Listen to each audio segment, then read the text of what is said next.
¿Qué relación puede tener la ira, o sea, la cólera que experimenta la persona adulta, con los traumas de la infancia? Así que vamos a bucear un poco en esta cuestión. Marían Rojas, muy buenos días. Buenos días, Cristina. Qué tema tan interesante de este oyente. Me interesa muchísimo, me parece. ¿Por qué se puede tener ser un adulto iracundo, colérico?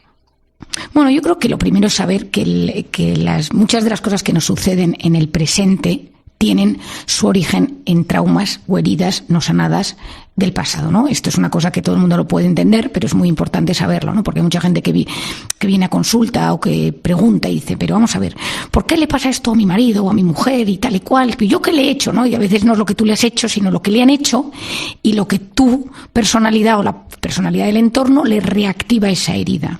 Cuando nosotros tenemos una herida o tenemos un trauma, es como que un acontecimiento que fue doloroso, traumático, terrible, que puede ser bullying, acoso, abandono, violación, estas cosas. Bueno, lo que todos sabemos, pues hoy he visto un tema de un trauma por un terremoto en Latinoamérica, ¿no? Y he visto a la familia, pues una cosa terrible, que fallecieron varios.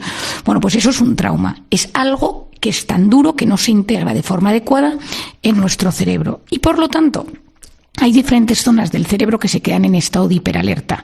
Por ejemplo, el hipocampo, que es donde se guardan los recuerdos, en ese momento no guarda bien ese recuerdo, se queda como tintineando. Pueden pasar dos cosas: que ese recuerdo esté toda la vida ahí metiéndose y todo el rato vuelva y tengas escenas, flashbacks de esa escena, eso es el trastorno de estrés postraumático y que te genera muchísima ansiedad.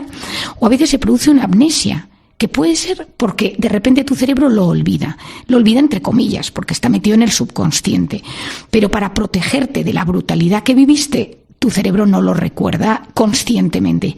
Pero a mí me pasa muchas veces en consulta, realizando la terapia del EMDR, que alguna vez la he contado aquí, el paciente de repente empieza a recordar, se abre la caja de Pandora y empieza a llorar y surgen recuerdos, escenas bloqueadas, pero de abusos, de cosas. Bueno, alguna vez me ha pasado a mí de tener que abrazarme al paciente porque el paciente no lo puede soportar, es decir, revivir esas escenas, pero si en ese momento las sabemos colocar, narrar en su sitio, el paciente puede pues tener una sanación, digo la sanación que resulta un poco raro, ¿no? Un estado de alivio brutal, ¿no? Entonces, cuando esos traumas no están bien integrados, cosas de la forma de rasgos de la personalidad están en hiperalerta. A veces es ira, son gente que vive siempre enfadada con el mundo y que pequeños detalles les enfadan muchísimo. Por ejemplo, yo ayer vi a un paciente, antes de ayer, que pues tiene una historia de abandono durísima, ¿no? Tuvo un abandono por parte de sus padres, se fue a vivir a casa de la abuela estaba y no estaba. Entonces es una persona que cada vez que nota que alguien del trabajo o su pareja hace microabandonos, que microabandonos es que no le avisa, que llega tarde, que de repente se van todos a tomar un café y él no va y entonces no le han avisado, monta en cólera porque se reactiva la herida. Y entonces esa ira desproporcionada viene porque su cerebro ha detectado un microabandono. Entonces, claro, pues él cuando vino de terapia de pareja, la mujer decía, es que tiene ataques de ira, ¿no? Y entonces yo decía, pero siempre, y decía, no. Entonces estuvimos pues un poco escudriñando de dónde venía, ¿no? Entonces nos dimos cuenta que era cuando ella no le tenía en cuenta a él, o cuando de repente no le avisaba, pero le avisaba de cosas que no son importantes, o sea, digo que son microimportantes, sí, nimias, pero él en ese momento, claro, yo le dije, a ti, ¿qué te pasó?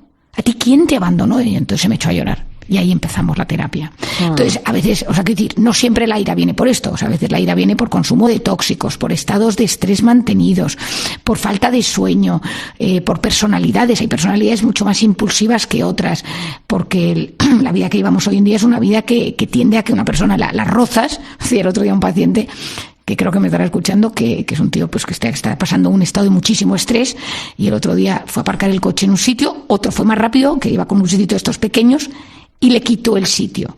Y entonces este salió del coche y se encaró con él, le empujó y me dice, Marían, es un señor tranquilo.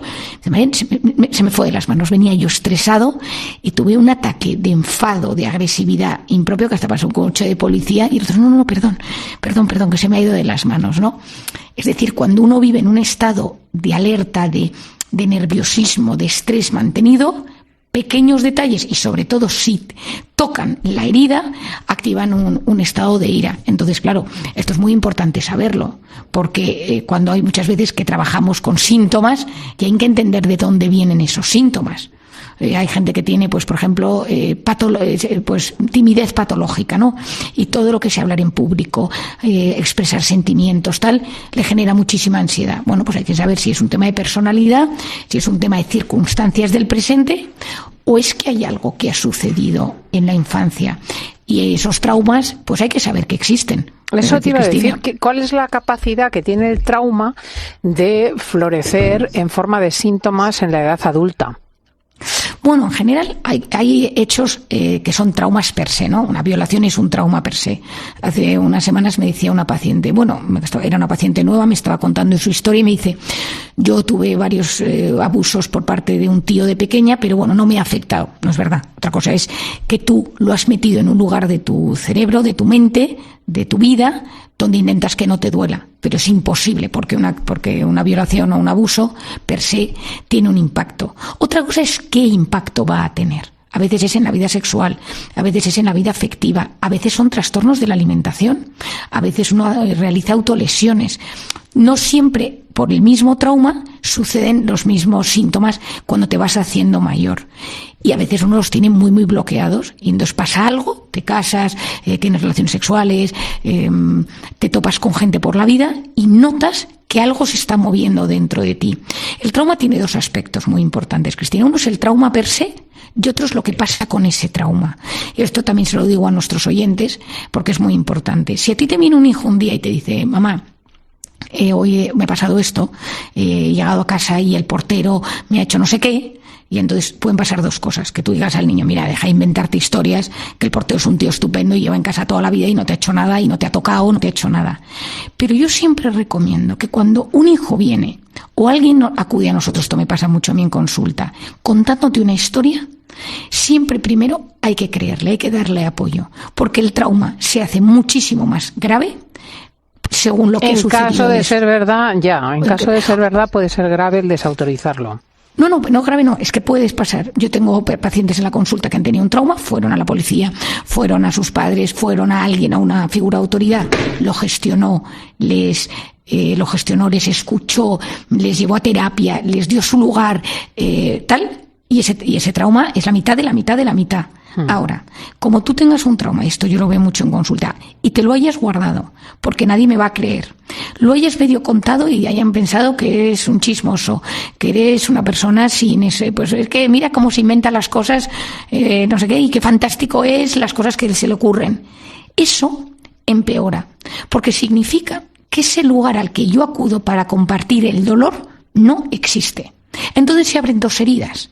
Una es que alguien ha invadido mi intimidad o que he vivido, estoy hablando del caso de abuso porque ya sabes, Cristina, y los oyentes ya me conocen, que yo estuve mucho tiempo trabajando con niñas en Camboya violadas y prostituidas, y es un tema que trabajo muchísimo en consulta. Es decir, yo todas las semanas veo muchos casos de abuso y de violación, entonces es un tema que trabajo. Y yo por eso, cuando hago divulgación, digo a los padres, a los profesores, a los médicos, siempre ante la duda creer, siempre. Ahora no estamos a tiempo de desmontarlo, pero siempre ante la duda, porque es tan terrible el que no se haya dado un lugar que puede doler. ¿Y de qué depende el que el trauma se convierta en algo mucho más grave o menos grave?